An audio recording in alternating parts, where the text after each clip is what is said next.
वो जो देख रहे हैं आप सामने स्टेज, वहीं से अनाउंस होगा। तब आकर लोगों को पता लगेगा कि मुख्यमंत्री कौन। नमस्कार, स्वागत है आपका। आप देख रहे हैं JNA न्यूज़ और मैं राजेश्वर चौहान। जी हाँ, रामलीला मैदान है और रामलीला मैदान की एक अपनी कहानी है और एक नहीं, इसकी अनगिनत कहानी है। और जेपी आंदोलन से लेके न जाने कितने आंदोलनों को बड़ा किया, कितने राजनेताओं के इस रामलीला मैदान ने बड़ा किया। और ये एक बार फिर चर्चा में है। वजह सब जानते हैं, 27 साल का वनवास। जी हाँ, रामायण वाला नहीं, बीजेपी वाला। इस रामलीला मैदान में जब रामलीला होती है तो ये वही मैदान है और वही रामलीला के मंचन से भगवान श्री राम को 14 वर्ष का वनवास दिखाया जाता है ना। पर इस बार वनवास खत्म होगा बीजेपी का। 27 साल के बाद बीजेपी का वनवास खत्म होने वाला है और रामलीला मैदान गवाह बनेगा। गवाह बनेंगे यहाँ आने वाले हज़ारों लोग। अभी फ़िलहाल जो देख रहे हैं आप, चारों तरफ जहाँ तक नजरें जाएँ, तैयारियाँ चल रही हैं बड़े जोरों शोरों से। क्योंकि ये तैयारियाँ इस बार इसलिए अलग हैं, आप समझ सकते हैं, बार बार मैं दोहरा रहा हूँ, 27 साल की तैयारियाँ हैं, तो तैयारियाँ भी अनोखी होंगी। बीजेपी ने अभी तक मुख्यमंत्री फेस अनाउंस नहीं किया है। क्या वाकई बीजेपी एक बार फिर चौंकाने के मूड में है? क्योंकि ये हमेशा चौंकाती रही है। आपको याद होगा मध्य प्रदेश, हरियाणा। क्या वाकई इस बार जो नाम चल रहे हैं उसके हटके कुछ अलग होगा?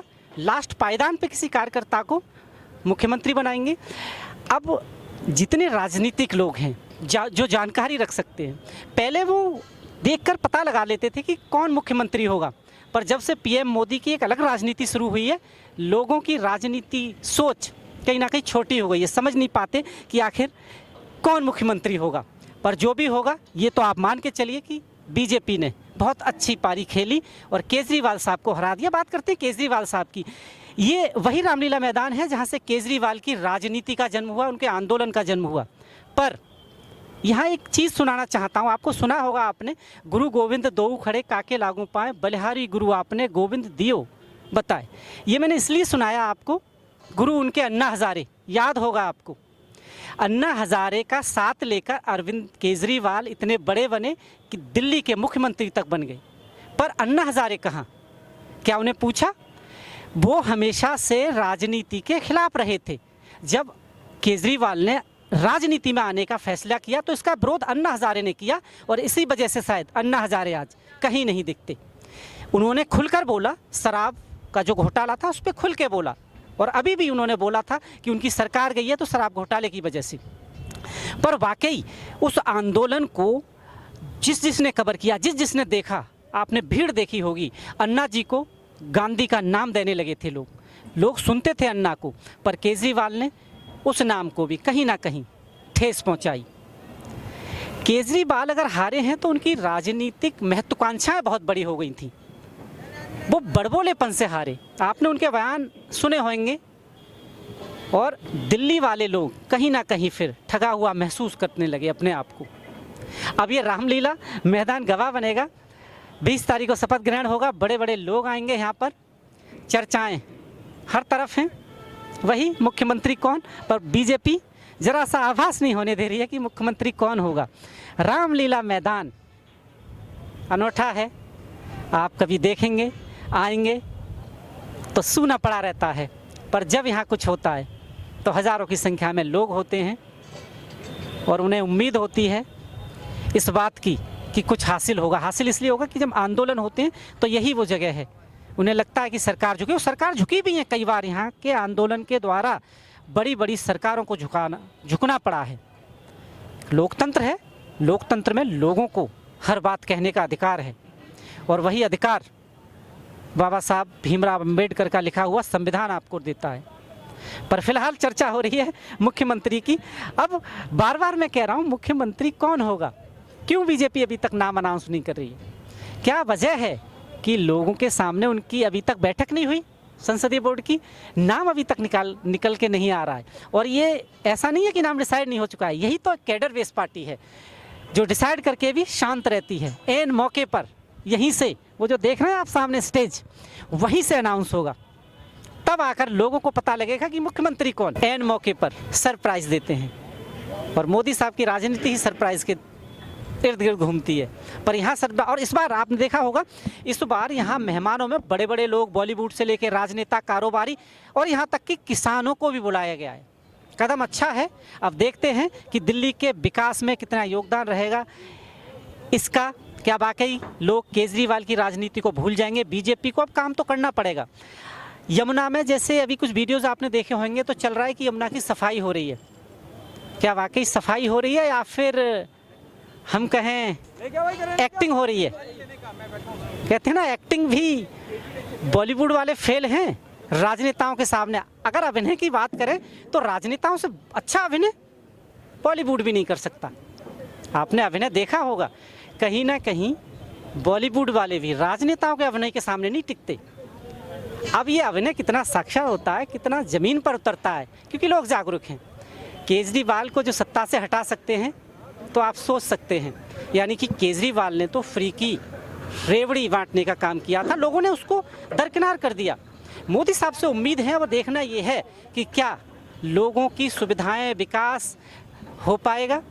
यमुना पे वोट मिला है। केजरीवाल साहब ने तो डिनाई कर दिया था कि मैं, आपने सुना होगा उन्होंने एक इंटरव्यू में कहा था कि मैं इतनी तो राजनीति समझ गया हूँ कि यमुना पे वोट नहीं मिलते, पर यहाँ उल्टा हो गया, यहाँ तो यमुना पे ही वोट मिला। एलजी साहब ने अभी कुछ मशीनें आपको दिखाई दे रही होंगी, पर मैं बार बार कह रहा हूँ ये एक्टिंग नहीं होनी चाहिए, बाकी ज़मीन पर काम होना चाहिए। लोग क्वेश्चन मार्क इसलिए उठा रहे हैं कि अभी तो सरकार का गठन भी नहीं हुआ और ये यमुना में सफाई शुरू हो गई। पर यमुना की सफाई का मुद्दा कचरा हटाना नहीं है, ज़मीनी स्थल पर मैंने कवर किया है, आप देखिए जाकर। जब तक नाले उसमें सीधे सीधे आप छोड़ रखे हैं आपने, क्या सफाई होगी? क्या कूड़ा हटाने से साफ हो जाएगी यमुना? दिल्ली वो नहीं है जहाँ मंत्रियों के ऑफिस हैं। असल दिल्ली देखनी है तो दिल्ली के कोनों में जाइए, आपको नज़र आएगी कि क्या गंदगी है। अपने एमएलए, अपने सांसदों को बोलिए, मैं हमेशा कहता हूँ कि उस क्षेत्र में जाएं और देखें क्या दिल्ली की हालत क्या है। मैं रामलीला मैदान से आपको बता रहा हूँ, यहाँ से बहुत भाषण दिए जाते हैं, गरीबों की गरीबी दूर करने के लिए यहाँ से बोला जाता है। क्या वाकई इतने साल बाद भी अगर ये कहा जाए अपने भाषणों में कि गरीबी हम दूर करेंगे, तो क्या गरीब नहीं रहा? इतने साल बाद भी देश गरीब है, ये सोचने वाली बात है। ये तो अलग बात है। बात वहीं आ जाती है मुख्यमंत्री कौन होगा, पता ही चलेगा 20 तारीख को, उससे पहले कोई नहीं बता पाएगा। जी हाँ, यही बीजेपी की राजनीति की खासियत है, सरप्राइज़। और हो सकता है दिल्ली के लिए कोई अच्छा सरप्राइज़ हो और ऐसा मुख्यमंत्री हो जो वाकई ज़मीन से जुड़ा हो, जो लोगों की भावनाओं को कदर करे। जैसा कि मैं आपको बता रहा हूँ, तैयारियाँ बहुत ज़ोरों से चल रही हैं। देख रहे हैं आप, बहुआ होने वाला है रामलीला मैदान, और ये देखिए काम कर रहे हैं ये। और क्या नाम है आपका? भैया देवक कुमार। कितना है ये आपके कपड़ा कितना होगा तकरीबन? 30,000 मीटर बता रहे हैं, अभी हम 2,000 मीटर सिल चुके हैं। आप कहाँ से, दिल्ली से ही हो, बाहर से आए हो? मैं तो बाहर से आया हूँ, उत्तर प्रदेश से। उत्तर प्रदेश से आए? यहाँ द्वारका में रहता हूँ। अच्छा, द्वारका रहते हो। क्या लग रहा है इस बार? बढ़िया है, सब बढ़िया चल रहा है? बढ़िया चल रहा है। केजरीवाल साहब की सरकार चेंज हो गई, बीजेपी आ रही है, क्या उम्मीदें हैं? अब देखो आगे क्या होता है सरकार बनने के बाद। उम्मीदें हैं कि कुछ अच्छा होगा? अच्छा के लिए तो लोग चुने हैं। 27 साल बाद लौट के आ रही है बीजेपी, है ना? 27 साल बाद, यानी 27 साल बाद। गरीबी, सब कहते हैं गरीबी हटाओ। क्या लगता है आपको ज़मीनी स्तर पर नीचे हटी है गरीबी थोड़ी बहुत? अब आगे काम होगा तब देखा जाएगा ना। काम होगा तब देखा जाएगा। हाँ, काम उस हिसाब से, जनता जिस हिसाब से चुनी है उस हिसाब से काम होगा, फिर देखेंगे। उम्मीद पे दुनिया कायम है, क्योंकि वोटर जो होता है वो इस उम्मीद से वोट डालता है कि जो भी सरकार आएगी, कोई भी आए, हमारे लिए कुछ अच्छा करेगी। अच्छा करे। वायदे बहुत किए हैं इन्होंने, महिलाओं को 2500 रुपये, ये सब चीज़ें हैं, यमुना सफाई। लग रहा है कि ये सरकार वाकई करेगी? देखो आगे देखते हैं ना। देखिए, ये वाकई विडम्बना कह लीजिए या क्या कहूँ मैं, उम्मीद पे दुनिया कायम है। ये जिसने लिखा था ना, वाकई हकीकत है। लोग सिर्फ उम्मीद कर सकते हैं, उनका काम है वोट देना, और वो वोट इस उम्मीद से देते हैं कि जो भी सरकार आएगी उनके हितों की रक्षा करेगी। पर जब उनके हित साइडलाइन हो जाते हैं ना, तो कहीं ना कहीं आम आदमी, आम वोटर अपने आप को ठगा हुआ महसूस करता है। आप देख ही रहे हैं। तो या और भी हमारे साथ हैं, आप आइए, एक और शख्स हैं, हम उनसे बात कराते हैं। हाँ जी, क्या नाम है आपका? जितेंद्र नाम है। जितेंद्र जी, कैसा चल रहा है काम? अच्छा चल रहा है। क्या चल रहा है? कहाँ से आए आप? द्वारका से। अच्छा, द्वारका से आए। हाँ जी। सरकार बनने जा रही है बीजेपी की, क्या उम्मीदें हैं?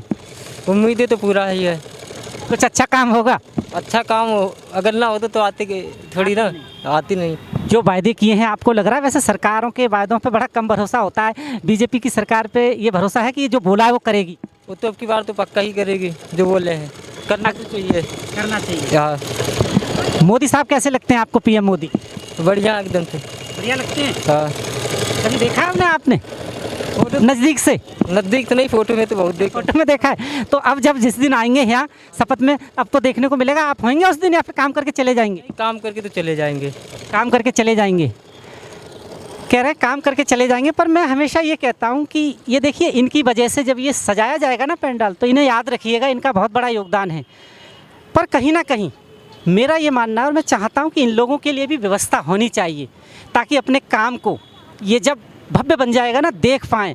और जिनके लिए काम कर रहे हैं पीएम मोदी और बीजेपी की जो मुख्यमंत्री, उनको नज़दीक से देख पाएँ। जैसे इन्होंने कहा फ़ोटो में देखा है, हमारे ये वो शख्स हैं जो सिर्फ फ़ोटो में बड़े बड़े लीडर्स को देखते हैं, पर सामने से देखना चाहते हैं। मेहनत बहुत कर रहे हैं, खुशी इस बात की है। और इन्होंने कहा कि हाँ, सरकार काम करेगी, तभी तो आई। अब देखना यह है कि सरकार कितना इन लोगों के लिए काम करती है।